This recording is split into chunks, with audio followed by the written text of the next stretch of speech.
በቃ እናት ያንን አይቶ የሚጠራጠር የለም። መስኪ ልጅ የላት። አዎ ሰይፍዬ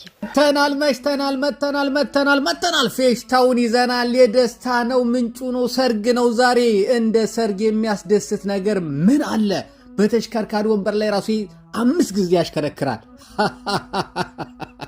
ተወዳጇ አርቲስት መስከረም አበራ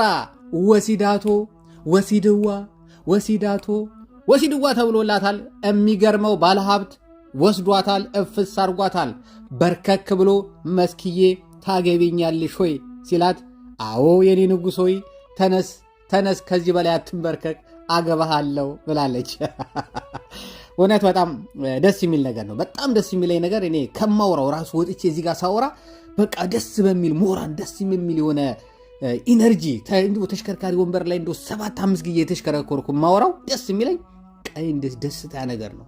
ይሄ ሰርግ ነገር ነው። በቃ በጣም የሚደብሬ ለማውራትም በቃ እየተሳቀቅኩ ማወራው ምን ልበል፣ የትኛውን ቃላት ልጠቀም፣ ምን ብል ነው የሚሻለው እያልኩ በቃ ግራ የሚገባኝ በቃ ሰው ሲሞት ሐዘኖች ላይ እና ደግሞ ሲፋቱ አርቲስቶች የተፋታ ሰው በቃ ሲፋቱ ያንን ለመናገር ሺም ይዘኛል። ምን ልበል አሁን እዚህ ጋር ትፈታሃል ብል አንተ ቤት አጠረኩ ምናምን ስል ቤት ሰራላት እንዴ ምናምን እንደውም ለየትኛው ልፍረድ ብዬ ግራ ይገባኛል። ሲያገቡ ግን እንደዚህ ያለ ደስታ ላይ ባካችሁ እንደው እየተጣላችሁ እንደው ልባችንን ስብር አታርጉት። እንደው ደስታ ነው፣ ሼሽታ ነው። በቃ ከሰርግ በላይ ምን አለ እንዴ? እግሯ ስር በርከክ ብሎ እግሯ ስር ታገቢኛለሽ ብሎ ቀለበት እንዴ ተንበርክኮ። ኧረ እኔ መጨረሻ ደስታ የሚሆነው ከምር እንደው የመጨረሻ ደስታ ብዬ የማስበው ሴት ልጅ ተንበርክኮ ታገቢኛለሽ ያላት ቀን ነው። የሚወዳት ልጅ እግሯ ስር ድፍት ብሎ የኔ ፍቅር ታገቢኛለሽ ወይ እሺ ካላልሽኝ አልነሳም እዚሁ ለርቄ እቀራለሁ ሲል በጣም ደስ ይላል። ለማንኛውም እውነት በሚገርም ስራዋ የምናቃት እኔ እንደውም ባለትዳር ነበር የምትመስለኝ የዛሬ 6 ወር አካባቢ ሰይፉ ባስደነግጠኝ ኖሮ በስንቱ ተከታታይ ድራማ ላይ ባለትዳር ነች እዛ ላይና እኔ ምን ሊውጠው ነው ይሄ ሰውዬው? ምን ሊውጠው ነው ይሄ ሰው ሚስት እዛ ላይ ባለትዳር ሆና የሁለት ልጆቹ እናት ሆና እንደውም አርግዛለች መሰለኝ። ከዛ በኋላ ብዙም ተከታታይ አልፎ ሲቆራረጥ እነዚህ አይዋለሁ፣ ግን ደስ የሚል ተከታታይ ድራማ ነው። እዛ ላይም በጣም የሚገርም ባለትዳር ሆና ነው የምትሰራው። በቃ አንዳንድ ጊዜ ግን በምናየው ነገር ባለትዳር ሆና ከሰራች አንድ ሴት ባለትዳር ነው የሚመስለው። ለምን እንደው አላውቅም። ብቻ መስኪዬ ፊልሞቿ እሷ ያለችበት ፊልም በእውነት አንዳንድ ጊዜ ፊልም እኮ ሰርች ለማድረግ ማን ያለው እዚህ ፊልም ላይ ማን የሰራው ተብሎ እኮ ነው ሰርች። በቃ መስኪ አለች፣ መስኪ አለች፣ መስኪ ካለች ቃል ኪዳን አለች፣ ቃል ኪዳን ካለ ባባ አለ፣ ባባ ካለ እንደዛ ነው ፊልም የሚታየው እንጂ ምክንያቱም ሆነው ነው የሚሆኑት እዛ ቦታ ላይ ሆነው አስመስለው ነው። አሁን እኔ በስንቱ ላይ በቃ መስኪ ባለትዳር እንደሆነች የሁለት ልጆች እናት እንደሆነች ምናምን ነው ጭንቅላት ይሳለው። ዛሬ ግን መስኪዬ ልታገባ ነው፣ አላገባችም ነበር። እርጓ ላይ በርከክ ብሎ ታገቢኛለሽ ወይ አለ ሲባል እንዴ መስኪ ባለትዳርና የሁለት ልጆች እናት አለች እንዴ በስንቱ ላይ ብዬ ነበር።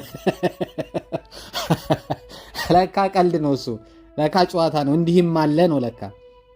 ለማንኛውም እንግዲህ ይሄ ባለሀብት ማን ነው፣ ምንድን ነው፣ እንዴትስ እሺ ያለችው የሚለውን ነገር ወደ እናንተ ይዤ መጥቻለሁ። እናንተም ቁጭ በሉ፣ ላይክ አድርጉ፣ ዘና በሉ። በነገራችን ላይ ዞላቱ ቤት ስትመጡ እንደሌላ ሰው ቤት እንዳትሳቀቁ እሺ።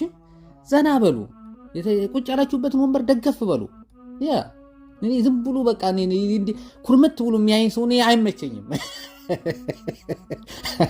እንደ ቤታችሁ ከምር እንደ ቤታችሁ ናችሁ። ይህ መሳቀቅ ምናምን ድሮ ሰው ቤት እየሄድን ቴሌቪዥን ስናይ የተሳቀቅ ነው ይበቃል። ቤቱ ተወልውሏል አትግባ፣ ከነጫማ ገብተህ ቤት ያቆሸሽከው ምናምን ሶፋ ላይ አትቀመጥ፣ ሶፋው እንትን ይላል፣ ወንበር ላይ መሬት ቁጭ ብለህ ቲቪ ምናምን የተባሉ ድሮ የተሳቀቅ ነው ይበቃል። እኔ አሁን የኔን ዞላቱ ይብን ለማየት መሳቀቅ የለም። ፈታ በሉ።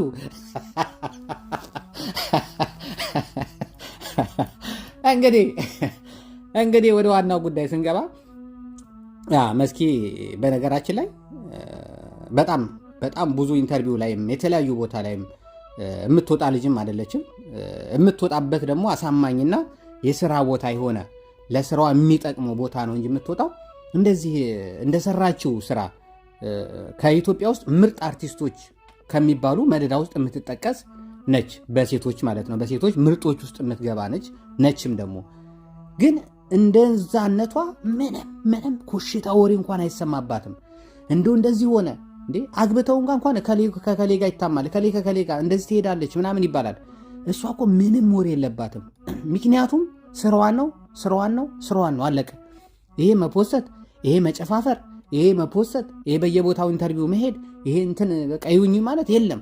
በቃ አስፈላጊ ወይ ፊልም ምረቃት ላይ ነው የምናያት ወይ ደግሞ ከስንት አንዴ ሰይፉ ጎትቶ ሲያመጣቸው ነው የምናየው እንጂ ጭራሽ የምትታይ ልጅ አይደለችም። እና አሁን ደግሞ ስታገባ ራሱ በቃ በፊልሙ በምኑ አግብታ ስለምናቃት አግብታለች የሚል ነው ጭንቅላታችን ውስጥ ያለውና በጣም የሚገርም ነው። እንደዚህ አይነት ባለሙያ ሰዎችን እንደዚህ አይነት ጨዋ ሰዎችን በእውነት ያብዛልን። አሉ አንዳንዶች ደግሞ ልክ አንድ ፊልም ሰርተው አገር ያዝልኝ በቃ እኔ እንዴት መሬት ረግጣለሁ በአየር ላይ ብቻ መንሳፈፍ አለብኝ ምናምን ብለው በቃ ያዙ ይልቀቁኝ የሚሉ አሉ አንዳንድ አርቲስቶች። እነሱ በስራቸው አልዋጣ ሲላቸው በዚህኛው ለመሸፈን ነው።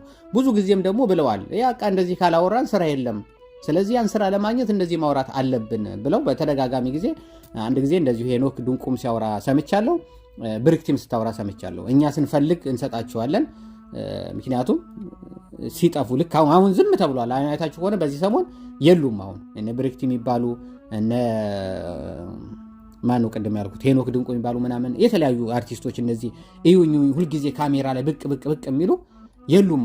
አሁን የሆነ ሰዓት ላይ ደግሞ ይመጡና የሆነ ነገር እዚህ ይመጣሉ፣ ከዚያ የሆነ ስራ ይመጣላቸዋልና እንደዛ ነው አብዛኞቹ የሚሄዱት።